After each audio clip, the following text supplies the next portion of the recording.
Les autorités françaises ont autorisé Pavel Durov, fondateur et PDG de Telegram, d'origine russe, à quitter temporairement la France, assouplissant ainsi ses obligations dans le cadre d'une enquête sur des activités criminelles sur l'application de messagerie, a rapporté l'AFP samedi 15 mars.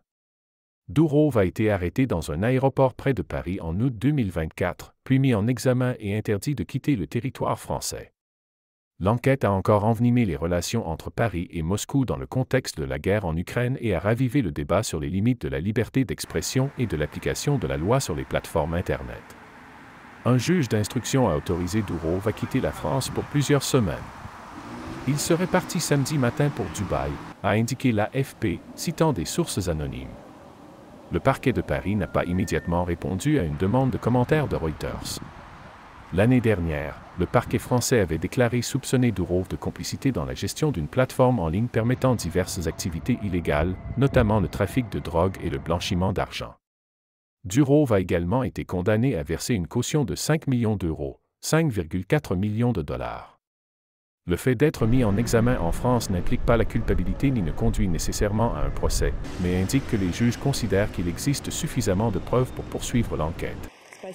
Les autorités françaises ont autorisé Pavel Durov, fondateur et PDG de Telegram, d'origine russe, à quitter temporairement la France, assouplissant ainsi ses obligations dans le cadre d'une enquête sur des activités criminelles sur l'application de messagerie, a rapporté l'AFP samedi 15 mars. Durov a été arrêté dans un aéroport près de Paris en août 2024, puis mis en examen et interdit de quitter le territoire français. L'enquête a encore envenimé les relations entre Paris et Moscou dans le contexte de la guerre en Ukraine et a ravivé le débat sur les limites de la liberté d'expression et de l'application de la loi sur les plateformes Internet. Un juge d'instruction a autorisé Durov à quitter la France pour plusieurs semaines. Il serait parti samedi matin pour Dubaï, a indiqué l'AFP, citant des sources anonymes. Le parquet de Paris n'a pas immédiatement répondu à une demande de commentaire de Reuters. L'année dernière, le parquet français avait déclaré soupçonner Durov de complicité dans la gestion d'une plateforme en ligne permettant diverses activités illégales, notamment le trafic de drogue et le blanchiment d'argent. Durov a également été condamné à verser une caution de 5 millions d'euros, 5,4 millions de dollars. Le fait d'être mis en examen en France n'implique pas la culpabilité ni ne conduit nécessairement à un procès, mais indique que les juges considèrent qu'il existe suffisamment de preuves pour poursuivre l'enquête. Les autorités françaises ont autorisé Pavel Durov, fondateur et PDG de Telegram, d'origine russe, à quitter temporairement la France, assouplissant ainsi ses obligations dans le cadre d'une enquête sur des activités criminelles sur l'application de messagerie, a rapporté l'AFP samedi 15 mars. Durov a été arrêté dans un aéroport près de Paris en août 2024, puis mis en examen et interdit de quitter le territoire français.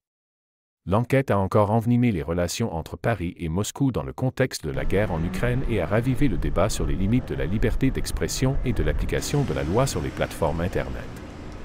Un juge d'instruction a autorisé Durov à quitter la France pour plusieurs semaines. Il serait parti samedi matin pour Dubaï, a indiqué l'AFP, citant des sources anonymes. Le parquet de Paris n'a pas immédiatement répondu à une demande de commentaire de Reuters. L'année dernière, le parquet français avait déclaré soupçonner Durov de complicité dans la gestion d'une plateforme en ligne permettant diverses activités illégales, notamment le trafic de drogue et le blanchiment d'argent. Durov a également été condamné à verser une caution de 5 millions d'euros, 5,4 millions de dollars.